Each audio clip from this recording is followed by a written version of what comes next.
Good afternoon, everybody.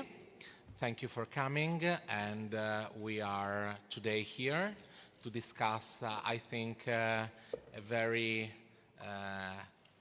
hot topic, let's say, in the industry at least, but also among fragrance lovers, because it's the new frontier, let's say, of research for what concerns fragrance and emotion. Forever, people in the industry as well said that fragrance is emotion, but the interesting thing is that now companies are targeting to design fragrance for bottling emotions.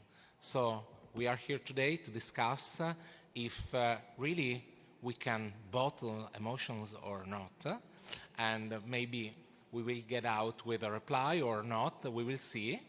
And so I think the first step for getting through this amazing discovery is to demand ourselves if emotions can be measured first, because if you want to bottle them, you have to know how to measure them and how the brain elaborates emotion, so the body as well elaborates emotion.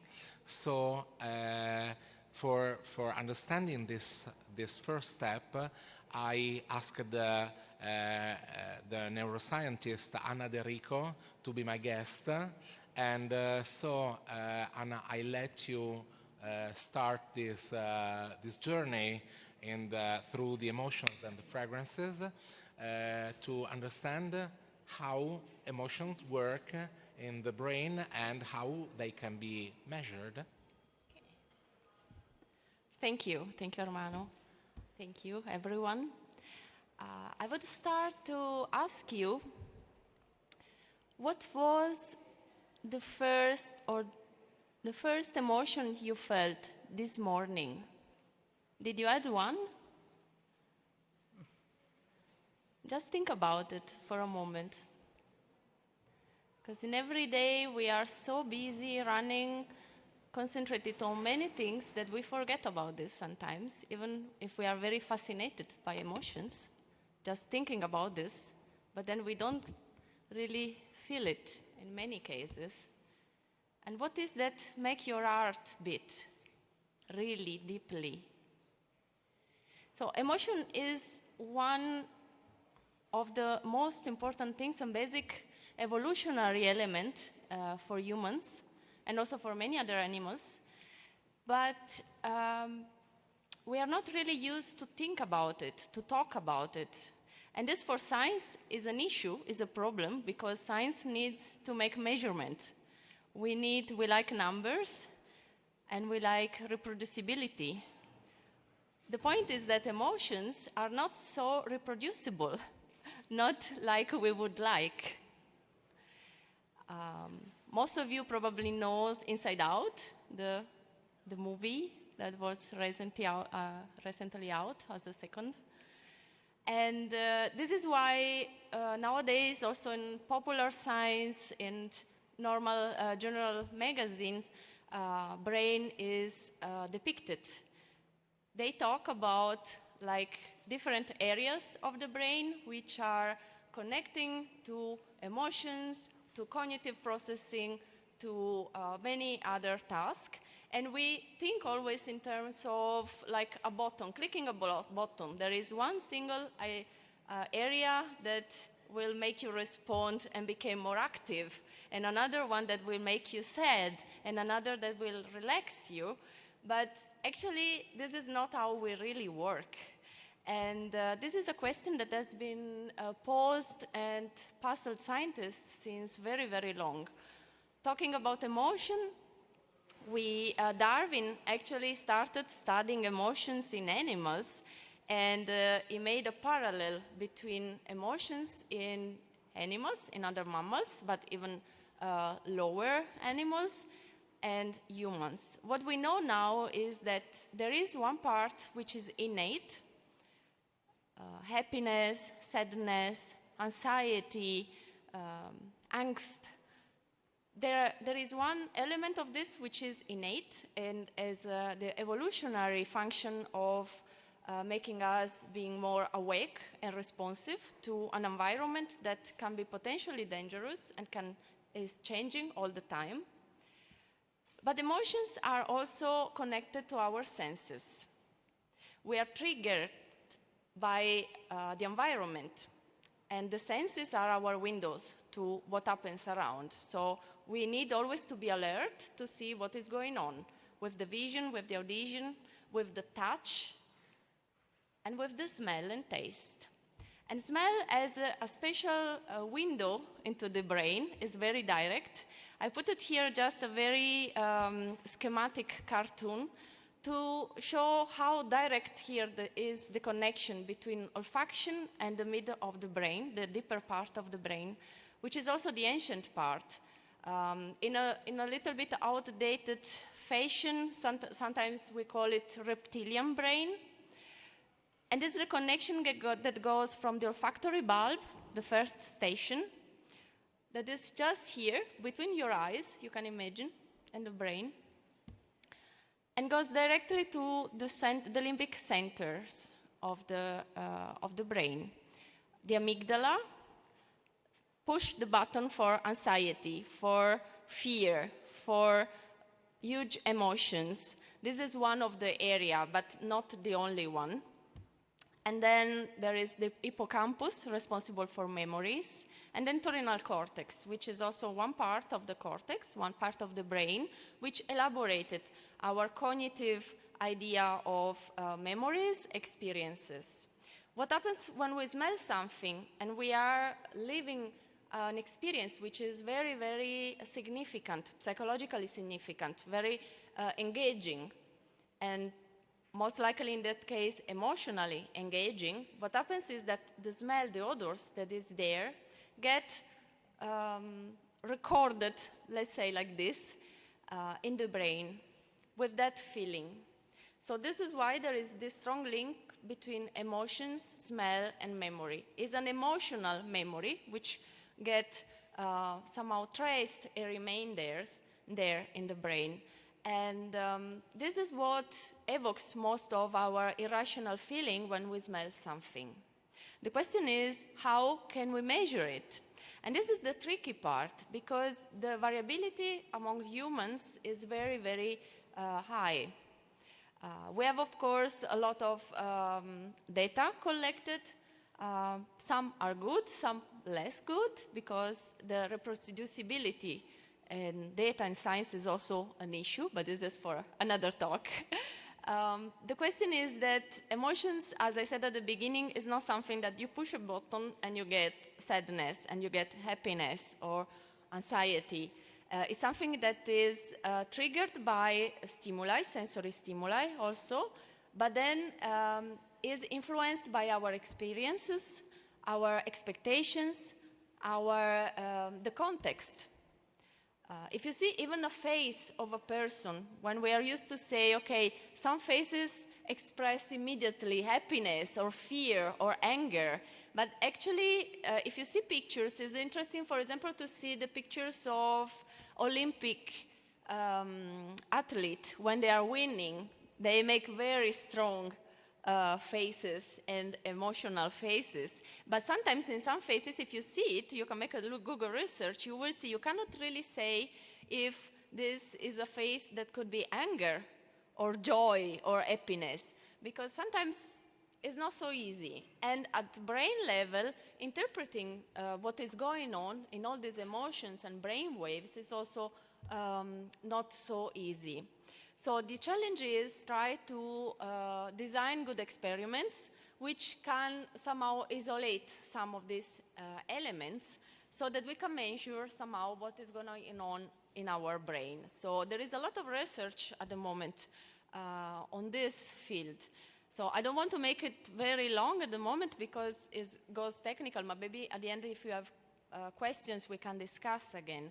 The key point for now is just to stay curious but also critical about all the signs or the putative signs that sometimes are behind emotions and description of emotion in connection or not with odors or other senses, because it's less simple than we might imagine. But it's still very fascinating to see how some odors, perfume in this case, can really trigger strong and deep emotion. And again, I'm not sure if today your first emotion was connected to the first sniff of a special perfume or something, or maybe a skin of a person you love. But I hope that this will keep you alerted and inspired. Thank you, Anna. And what I want to add about staying critical is that when I first read the first outcomes of research that company were making, I was really puzzled about the critical point you exposed, like, for example, the cultural impact. We know everything in perfumery speaks about now, especially comfort smells, but comfort smells can really be different. For example, smells of food. Everybody says, okay, a gourmand note is very comforting, but for example, for European people can be comforting vanilla, but for Asian people can be comforting another totally different thing. So I really was wondering how perfume companies, perfume industry can really deal with these criticities, and that's why I put together two companies like IFF and MAN that really invested a lot of money and time to do this kind of research. So I let Céline Manetta, the Chief Innovation Officer of IFF, show us how the IFF went through this interesting research. So please, Céline, can you show us? Thank you, Hermano. Can I Yes. move the slides? No, it's the green one. Sorry. Yeah. Okay. Okay. You Okay. can go with the green one. Thank you. So nice to meet you. I'm Céline Manetta. I'm working at IFF as responsible of innovation in the Human and Consumer Insight team. I'm based in Paris, just near Paris, and I'm a PhD in psychology. And today, so I'm talking about our Science of Wellness program, which is our program dedicated to wellness. And first, a little deep dive, and I take a few minutes to talk about the why we are so interested by wellness and by emotions. First, because we know, and this is very true today, it was also true in the past, but today it's growing, that people easily link the perfumes and the emotions. So they want having perfumes and eliciting emotion makes sense for them. Here you see some numbers, 80%, more than 80% to say that they would like to have a fragrance with emotional and physical benefits. And so we know, us all together here, how scents and perfumes can be powerful in eliciting emotion, but as Anna was saying, we want objectivation, we want proof, and we want to measure the effect of the ingredient and the emotion. And also the consumers want that, because there are more than 60% to say that they want science-based products, so product developed with a scientific approach behind. And so we know that, our olfaction is especially linked to deep emotions and memories, as Anna was explaining. So this is really why we developed our Science of Wellness program with different methods. We can measure emotion in different ways, talking about neuroscience, but also trying to measure the perceptions. And this is what also is important to cover the different connotation, the cultural differences, and measure really the different perception that people can have all around the world. And for this, we have what we call the conscious method, which are really when we let people smell the ingredient or the fragrances, and we ask them to report how they feel. And at IFF, we think that this is fine to know what they perceive, but sometimes they don't have the words to say it, and they may not be even conscious about how they feel. And this is why we combine this approach with a more neuroscientific approach, so measuring all the reaction of the consumers without asking them to explain how they feel. And so this is really our Science of Wellness program, how it works. You have on the right the different emotions and cognitive benefits that we cover. It's important to notice that today the consumers are more into the wellness, mental wellness also, and they are really concerned about that.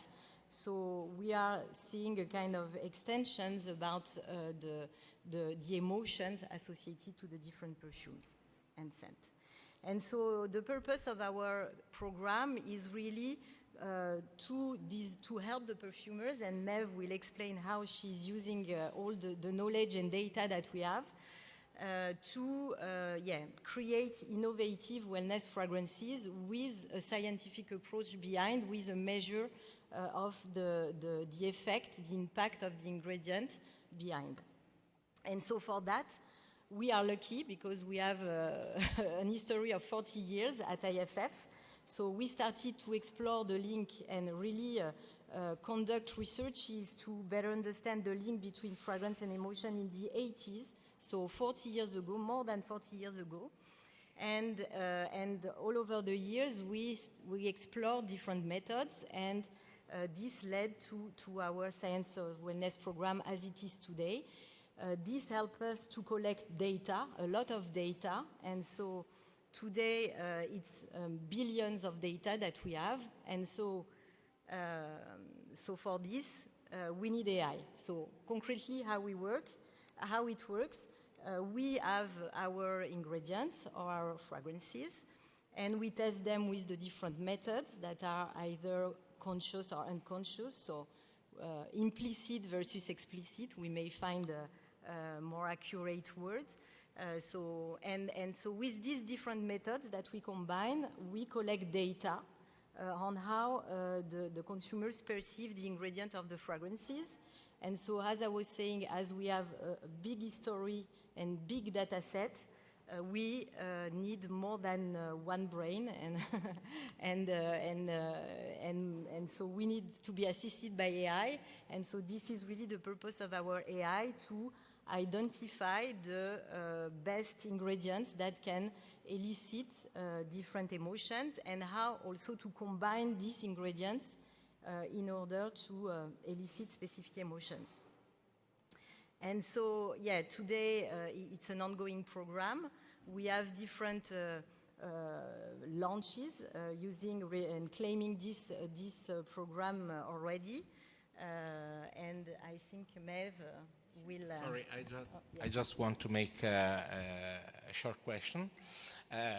You first of all, you spoke about lots of data, yes, but with a conscious and unconscious approach. Yes.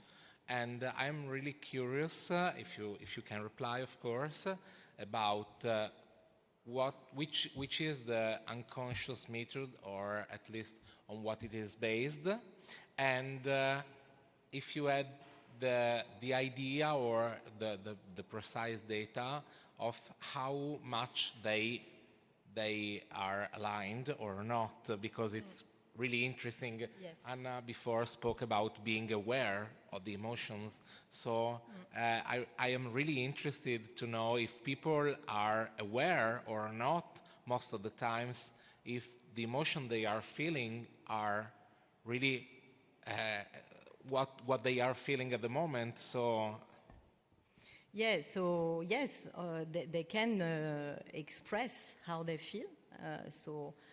There is a lot of models in psychology explaining what kind of emotion people associate consciously directly with the fragrances and the ingredients. So yes, they can express that. But what we think is that sometimes they may not be aware. So this is why we explore also neuroscience and use different kind of methods in neuroscience. So brain imaging, but also we are exploring different physiological tools. And yeah, what is really interesting and is, first of all, the data, the set of the data, because our perfumers, so it's a creative tool. So we are working for the perfumers, and the perfumers, they are using a palette of ingredients, more than 2,000 ingredients. So we want to bring to them knowledge that they can use to create and to get inspiration. Of course, neither these tools, neither the AI replace the perfumer's creativity, but it's really a source of knowledge and inspiration. And your question was how...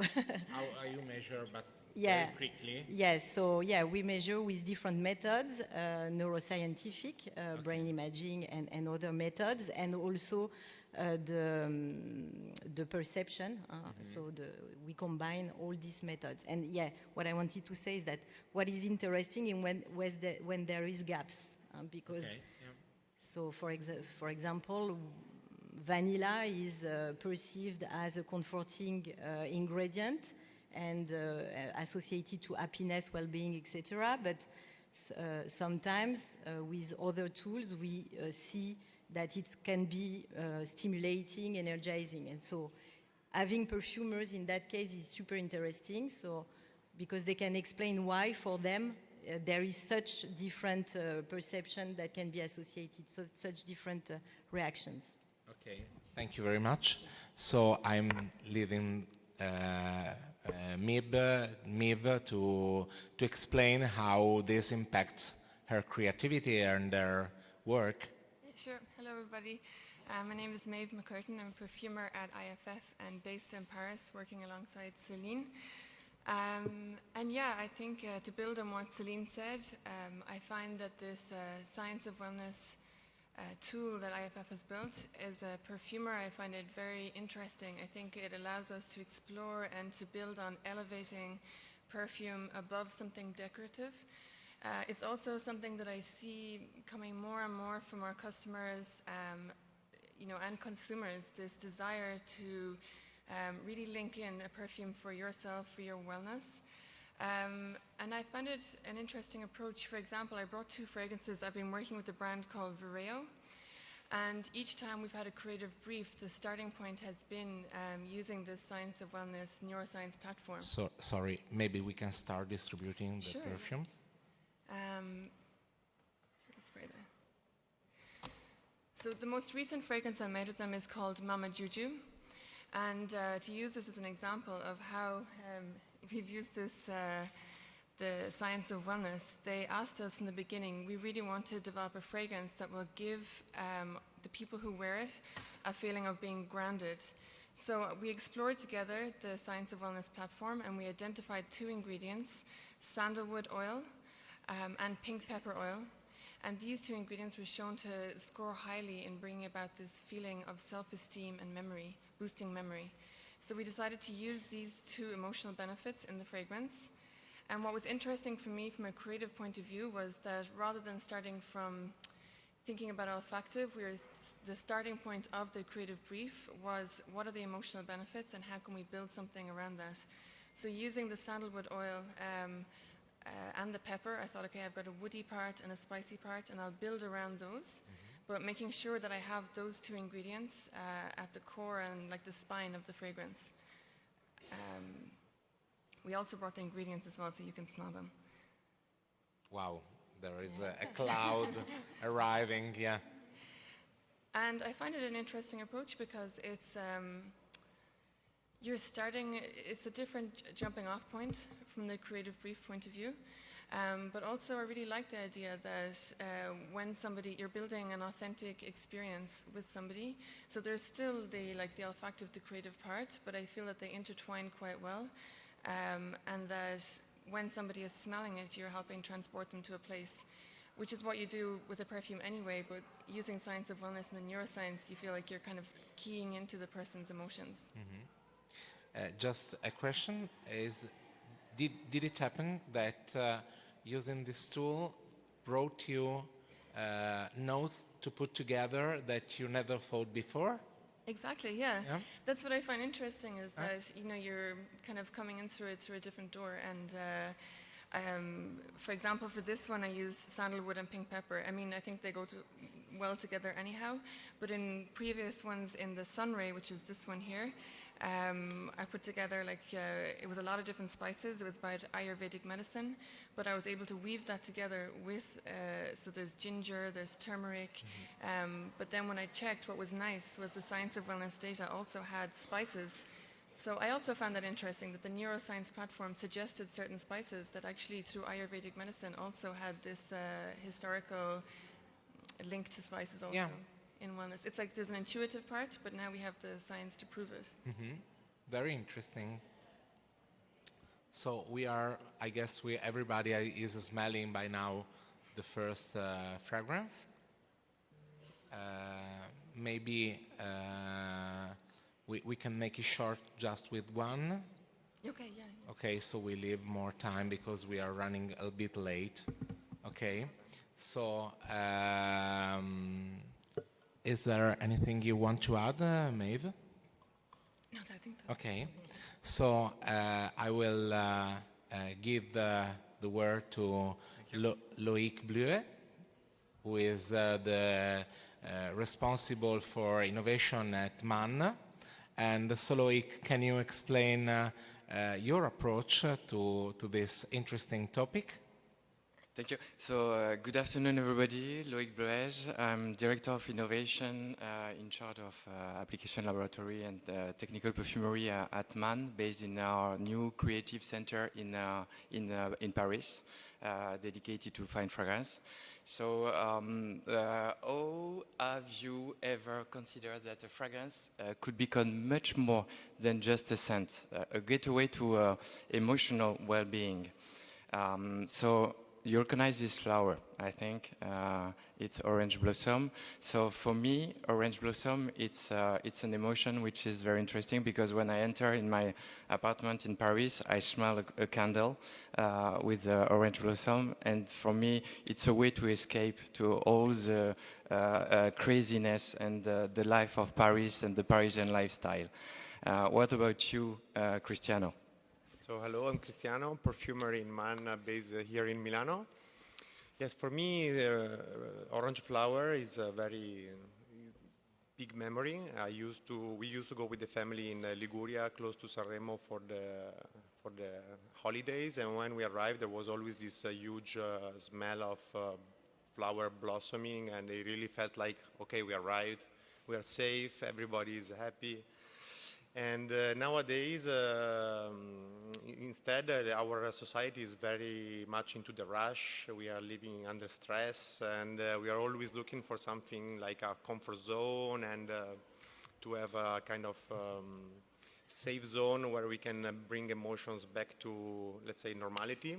And by the way, you know that 75% of all the emotional experiences are generated by the smell. And of course, they play a great role in the olfactive memories and all of that. So for sure, the tool is pretty much something we have to explore. And this is why in MAN we decided to build up a very easy and comprehensive tool of approach for perfumers, but also for the final consumers, which is always the people who mostly benefit of it. And this can really measure the true emotional impact of fragrances within people. Thank you, Cristiano. So why are we telling you all of this? So at Man, not 40 years ago, because we are not into emotion for so long time. It's more recent. It's mid 2015, 2018 when we really started to work on this. So we created a team of super experts mixing flavorists, perfumer creators with innovation directors, and together with our digital factory at Man. And in this case, we built a team that we work hand in hand with CNRS and SkillCell. So CNRS is the famous public institute of research in France, and all together we wanted to tackle this very complex, like Anna and Céline said, very complex world of emotion. So in these days, we create a unique solution for the company. This solution, we call it WellMotion. So everything about emotion at Man is about this WellMotion program. So it's WellMotion is a unique blend of subjective and objective tests based on cognitive science, like our friends from IFF. And so basically the idea is to be able to measure emotion from olfactive stimuli. The goal of WellMotion is to predict emotion your consumer wants to feel. So here we wanted to show you the intelligent cross-category platform of emotion we are working on. So as you can see, it's made of 7 different platforms that we are combining together. We don't have billions data, but we have millions data at Man that we got years after years, which allow us to build all the data. So like everybody else, I mean, neuroscience progress recently is really the big game changer in this industry that we are using. And together with our fragrance expertise, we are combining all the data thanks to AI, of course, because it's always the same. We need new tools, and AI is the new tools, in order to be able to combine and to predict emotions and to propose to our perfumer some fragrance formulation guidelines. So the idea is to have a prediction of emotion with every type of stimuli which are very positive, that we're going to be using for moods, bringing positive moods and in our daily life. So basically, there is how we are turning emotion into measurable insights. It's always the same question of getting some objectivity in what we are doing. So at Man, we are combining those 3 different methods, very well scientifically proven methods. So basically, the declarative measurement is the first one. So thanks to AI tools, we are analyzing the words, giving the impact of emotion of the word with analyzing the meaning and also the grammatical choice of the word. The second methodology is unconscious methodology. So it's implicit association task that we are using, and it's providing us a very good complementary action. Of course, it's referred to neuroscience as well.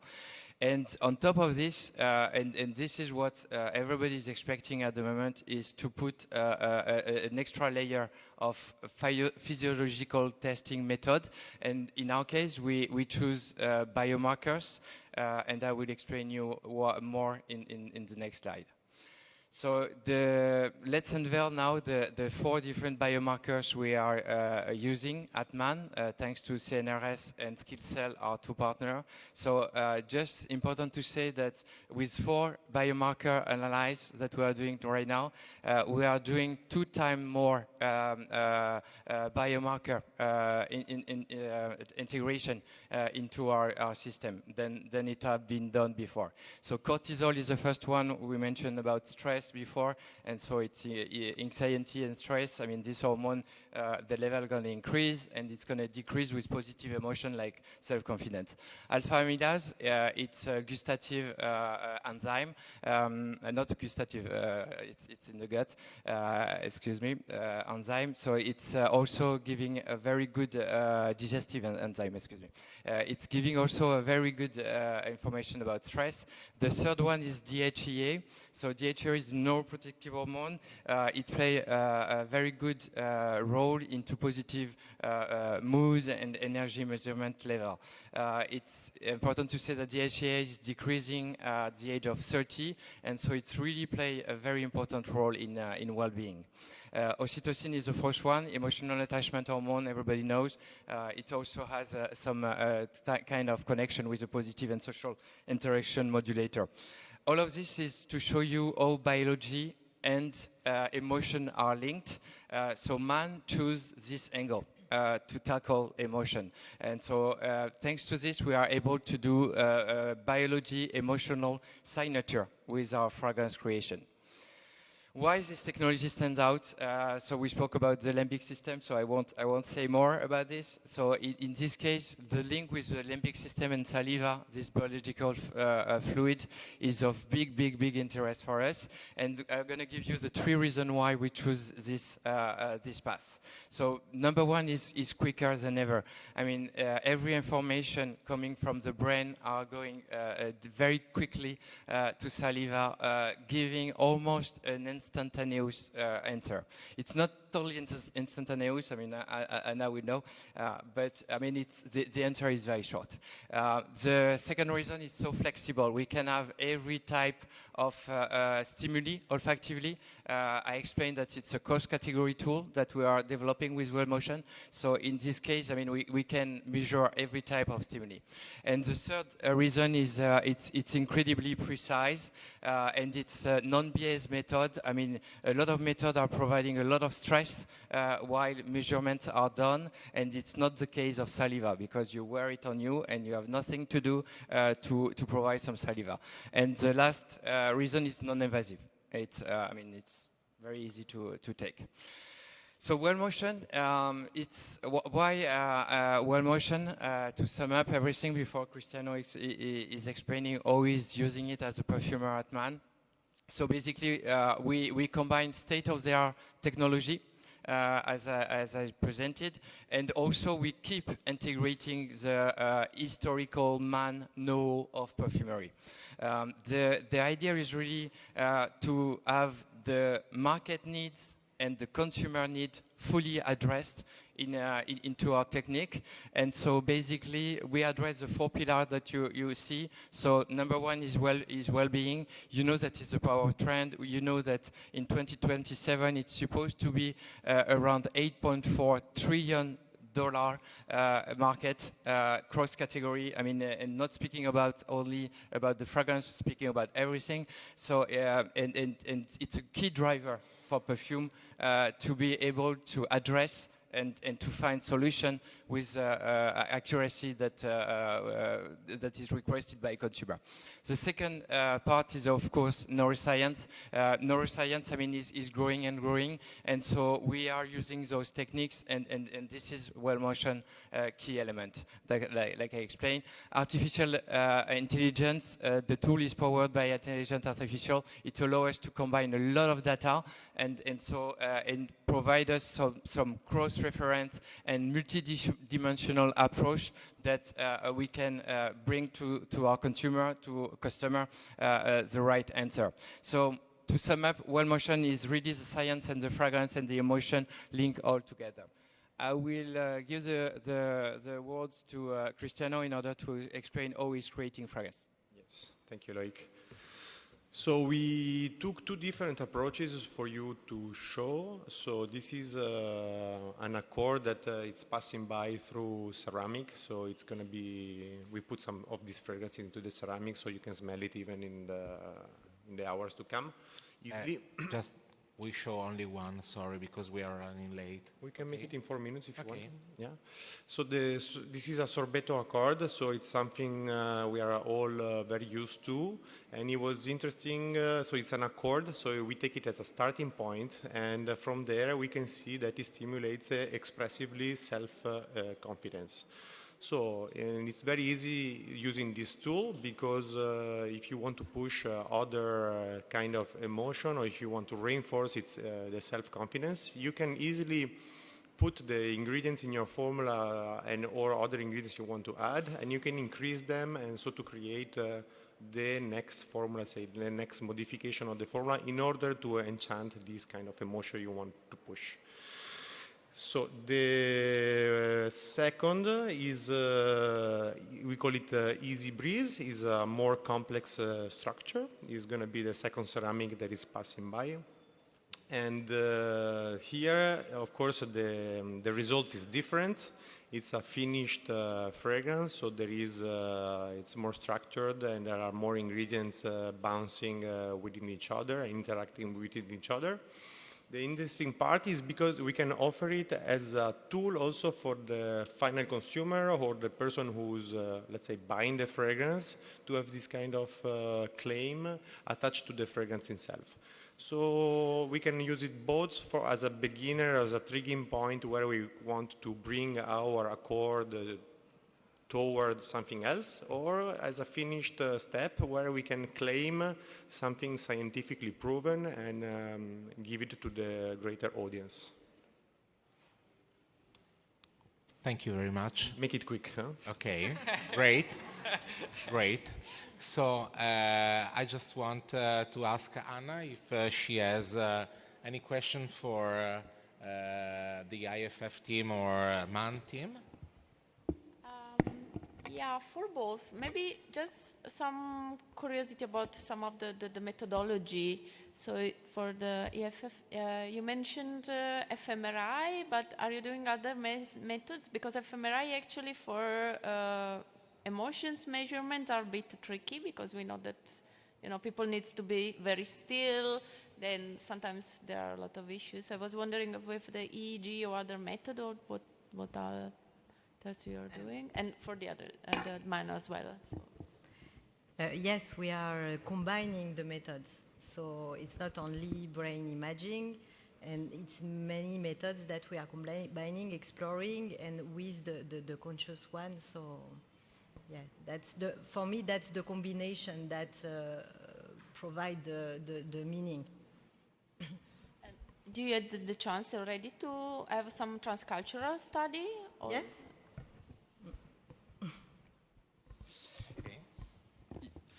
For MAN, as I explained during the presentation, I mean, we really took time to analyze all the different methodology with the eye pupil. I mean, the blood, the temperature on the face, and so on. But really, at the end of the day, we choose saliva. For kind of the reason you said, speaking about fMRI, to don't have this stressful aspect of going into the tubes and so on. So it's the reason why we really decided to go on this path. And are you testing mainly single molecules or mixture as well? Well, for saliva, for the moment, we started with blend with fragrance and accord. Okay. Thank you very much, Anna, and Céline, and Maeve, and Loic, and Cristiano. It's been, I think, a very interesting journey, a bit technical sometimes. I hope the audience got through this technical, very interesting technical questions and words. And, well, emotion will be bottled probably. And it's interesting that companies have spent lots of time by now, and that the study is getting more and more scientific, and as much as the technology provides instruments, we can really start to measure and to be aware, not only because we are aware, but also because we can measure what happens inside the body with emotions and with what smell and perfume in the end brings to our feelings and our well-being.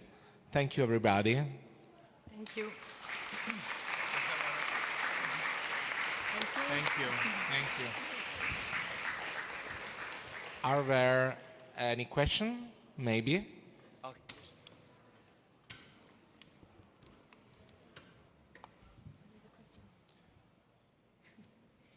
Is there a microphone?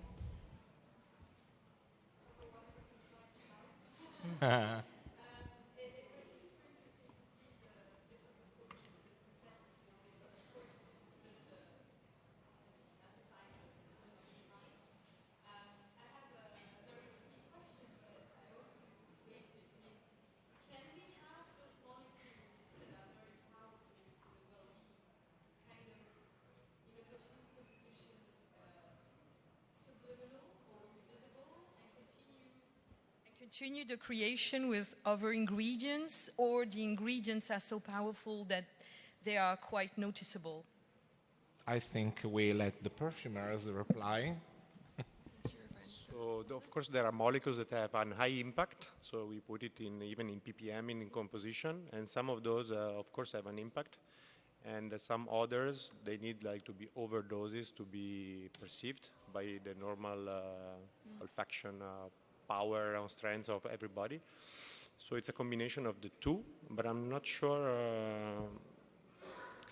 Did you mean that do you have to smell it to have the emotional benefit? Is that what you mean? Well, you can go on subliminal for sure. I'm pretty sure that most of the times we are building accords and fragrances, so there are many layers, let's say, of... But that was the question. I mean, the pepper was very strong, Yes, of course. yeah. So if I'm not into those fragrances, but I still want the well-being impact, can I get away with it? We tested a whole range of ingredients, so that was a creative choice to go with the pepper, but we have several ingredients that sometimes elicit the same emotional benefit, but maybe at different levels. So you can put like more of one or less, but like the team tested sorry, you go ahead. No, fini. And then there's so I guess there is the emotional benefit, the neuroscience, but then there's also the creative choice of which ingredient too. If that answers. Any other question? There's also one there.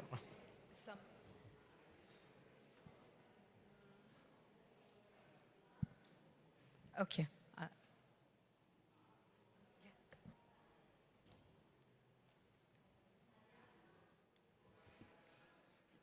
Thank you. Hello. I'm afraid I came in a bit late, so this may have been covered. But do you have the scientific papers to back up some of the assertions which I heard as I sat down about 10, 15 minutes ago? And the implications of emotional control using chemistry, which I think is, we've all seen that happen. Could there be some backlash to controlling or influencing human behavior without the good scientific controls? Well, about the papers, I guess it's difficult to reply now. Maybe I can add something on this. Okay. Maybe I try to say something about this, just because you arrived later, so I'm a neuroscientist and I'm independent, so don't work for companies. So the scientific paper actually is a key point for any scientific research, because I mentioned at the very beginning, reproducibility of scientific data are a key on this.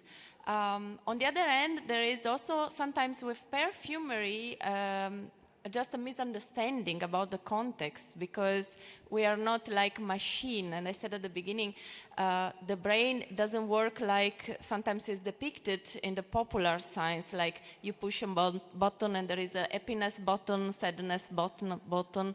And of course, there is a lot of science now studying the psychology of sense of smell and the impact of perfumery, but it's still our behavior is very complex. So of course there is an impact that is also socially driven by certain fragrances, and pulling all this data and with the magic of the perfumers, so we can have this relation between emotions and perfumery, but there's still a lot of variability within, so it's not like kind of controlling.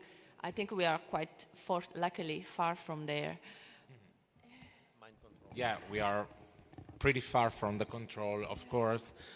Again, but it's interesting anyway that we started the journey, let's say, toward an awareness, a scientific awareness, and we will see in the next years what will come. Maybe just one, just come to my mind because it's easy maybe to understand the differences. We are still talking about perfume, not drugs. And this is a very key point on this, because sometimes this comes a little bit confusing. So, and it's also very important for the regulation and from the regulatory regulation. So the cosmetics and also perfumery are belonging still to something that has to do with the wellness instead of well-being and pleasure, but is different from the effect of a drug and something that goes into pharmacology. And so this is just important I just also want to for say our thank you. enjoyment. Thank you to have raised this point, Anna, because it's very, very important when we talk about neuroscience and objectivation. So we objectivate to help the perfumers and guide the perfumers. But as Anna was saying, we are not creating drugs. If I can also add to this, in our case, I mean, we're going to have a patent published very soon, and also some articles in scientific publication. So yes, the publication going to be coming very soon. And as everybody said, I mean, we are speaking about something very complex with a lot of variable. So as I explained, we started with 4 different biomarkers, but let's see for the future if we're going to stay at 4. Yeah. Thank you very much. Again, I think we are done. And okay, the last very quick one. Okay. Okay. Thank you so much for the presentation. I wanted to ask a question from a perfumist perspective. So when we introduce technologies like such that we talked about, does it come as a supporting system for you, or is it a point of conflict sometimes? Because I really want to understand how in line it is with the knowledge that comes with experience, as opposed to knowledge that comes with analysis, let's say, of the contemporary. So, of course, this is a tool that we get, and it's something new, so we are getting also used to that. Of course, when the clients come and he wants a type of fragrance and an emotion that is not linked to the ingredients that he's maybe willing to claim or something like that, then there might be, you need to build around something to the ingredients that he's asking. So it's always a matter of perspective and it's on our daily job to find solutions to whatever demands clients have. Yeah. I think it's a tool. I'd agree with Cristiano. I think it's a tool, it's useful, it gives us a new perspective, it's something we can add. And again, you're not obliged to use it. It's something that certain customers in particular are asking for. Yeah, I would think it's something that adds to what we have already. Okay, it's over because they are shooting us otherwise. So thank you very much. Thank you.